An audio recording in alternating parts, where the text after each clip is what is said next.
for a reduction of GST rates on hybrids. What do you think will happen on this hybrid front going forward, and how will consumers choose hybrids versus EVs? Will it continue to grow for hybrids? Okay. So on your question of hybrid models, of course it's difficult for me to give you any specifics about the model plan. You know that answer very well. So it's a market moving information which we are not supposed to. However, we have it said in the past, and I can repeat it here. By 2030, our powertrain mix will be 15% EVs, 25% hybrids, and the balance 60% a mix of CNG, flex fuel, biogas, gasoline. That is clear. So generally, I think earlier we have given this maths as well, looking at around the long-term projection, about 6 million sale, and Maruti Suzuki around 3 million. And with 25% hybrid, you can do your calculation. It would be close to 7.5 something, and maybe it's not possible for a couple of models to reach that number.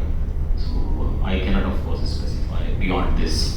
On the question of what is preventing the faster adoption of EV, and the fact that if you look at the last 6 months, the hybrids have actually outsold EVs. 52,500 is to 48,000. You're right. 52,500 for hybrids. So the reason is for the slower adoption of EVs happens also to be the reason for faster adoption of hybrids. One is cost of acquisition of EV is still pretty high. So while it has come down a little bit, it's still quite high, especially if you look at sedans, where it is probably 1.6, 1.7 the ratio, or hatches. For sedans maybe 1.55, 1.65 range. For SUVs maybe 1.35 to 1.45. So it's still pretty high. That is one big reason. The second reason is that there is that range anxiety which is there amongst consumers always, and that can only be solved by better charging infrastructure. Hybrids don't require that, because hybrids, if you look at our Grand Vitara for example, gives you about 27-28 kilometers to the liter. It runs on battery on urban cycle for almost 40% of the time. The battery is being charged by the regenerative braking power, and because it is done automatically, consumer doesn't have to charge, and that somehow gives him that less of a range anxiety, because if the battery comes down, it's the gasoline which takes over. So that these two reasons, I believe, are the reasons why hybrids have in the recent past done so much better in terms of adoption rates. Your hybrid numbers and predictions, do they factor in subsidies from the government, which you have been asking for a long time, or even if the government doesn't give you any subsidy and rates stay where they are, you think that you can reach the same levels? I think specific assumption might be difficult for me to comment on, but we have obviously we look at economic growth, we look at segment-wise projections, our product plan, the expected plan of competitors, and so on and so forth. So many other factors which we take into account. So it's difficult for me to comment on this specific production. But on that question of hybrid, if the rate comes down, would there be a demand surge? I think that part we are. I think by sheer economic terms, of course, you can look at it. But then it's difficult for us to comment on something which is still just, we really don't know what that taxation would be. And when you say the cost of EVs is high, today EVs are starting at 7 lakh rupees, and there are 2-3 models below 10 as well. So does Maruti intend to launch EVs at 5-6 lakhs? So when I talk to when I this is you said Yeah, no, no. So, yeah, when I say price is high, it's actually the ratio with the corresponding gasoline vehicle, an equivalent gasoline vehicle. So, if there is a 1 crore vehicle, rupees worth of vehicle, then that price will be 1 crore 50 maybe for the EV. That is probably that the ratio we are talking. It's not about the price point itself. So, it is possible that some manufacturers may have introduced vehicles less than 10 lakh and they may not have done well, also possible. It really depends on segments and really depends on how the consumer perceives the value for that segment. But Tata looks at 10 to 15% of a gap is what they are saying. They're the market leader. They say between our gasoline, like their EVs are priced cheaper than the diesel, and when it's compared to petrol, it's almost like 5-10% kind of a gap. Is that what Maruti is also targeting, or you can think you can even be lower than? No, what figures I quote is the average figure that we observe in the industry. We are not necessarily commenting on any particular manufacturer. Thank you, sir. Now we'll take the next question from Ronendra. Ronendra from Business Line. Just wanted to understand on the entry level mini cars or small cars segment, because Bhagavan was saying last year that it will come back to its previous sales from 24 onwards. So what is the perspective right now and what is the projection you have for the small cars? Yeah, so what we believe is that if in the recent past the hatches percentage coming down to about 28%, as I just mentioned, from about 45-46% that it was about 5 years back, has been the reason has been that the affordability ratio for hatches have come down. What is affordability ratio?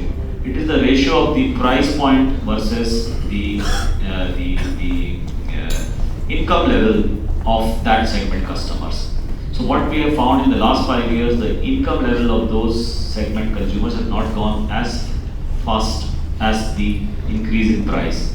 And prices have increased for many reasons, including commodity prices increases, but also regulatory stringency. You have seen registration charges and road tax, etc. also increasing. Features being added. So there are those reasons why prices have gone up. In this segment, prices have gone up faster than the income levels. But essentially we believe that Indian demography is such that there will be a demand for the small car. The first time buyers are about 45-46% of the industry. Remarkably, that has been the figure for the last 20 years. In fact, since 2000 when we are tracking this figure. So first time buyers are there. India is a growing economy. Whenever the economy grows, there is a requirement for transportation and a requirement for vehicle. Therefore, in India, the public transportation is not so well developed. So private transportation should be that in that sense always in demand. And if that happens, then and if the affordability factor gets better, we can see the revival in the hatch segment as well. Our preliminary analysis which we have done, we do see some sort of a reversal around the 2026, but it's very preliminary, where the affordability factor would probably go up than what it is today. However, I must hasten to add there are many factors which impact sales, and therefore to put all the stress on one factor may not be entirely correct, but it does look, given this demographic, given our population growth, given our economic growth, given our first time buyers, given the income levels that our consumers have, we might see the revival in the hatches as well. But would that be from rural areas, rural more than the other? That I am not in a position to answer because we haven't really done what numbers. It is possible though, the percentage which we have indicated might be less than what it is today. Today it is 28%, it is possible, but I am talking of absolute volumes. Our next question is from Keshav. This is Anil Keshav from PTI. I have a couple of questions. The first one is on the SUV. You said that you fell short prices from the 25% mark that you were expecting. Is it because apart from the growth of the overall market, is it also because of Jimny not living up to your expectations? That's the first question. So, mix of factors. First is, I must make it clear that 25%, we always look at ambitious numbers because we believe that if we are trying for some good levels, it's better to try higher and fail by a small rather than try lower even if you were to succeed by a large thing. That has been our philosophy. So 25% was at that time, remember we were at 11% share last year. It was, we had taken that, that's one point. Second point, you are right. The SUV sale, the percentage of the market which we had built in was slightly lower than what actually happened. So that was the second point. Third point, you are right, but I don't think on the Jimny, the numbers which we had initially projected, we are short of that number, especially if you see the last quarter or so. But those are small numbers and would not make significant difference on the overall market share in SUV. Remember, it's a niche segment. We were looking at about 2,000, 2,500 numbers. So far, Jimny has done about 18,000 or so of vehicles. So, which is in the last, because it was introduced in end of June. So, it's only been 9 months, 10 months. So, it's about 1,800 a month as an average. But the last few months have been lower than that. But it would not have made such a significant thing. So, probably the first two reasons are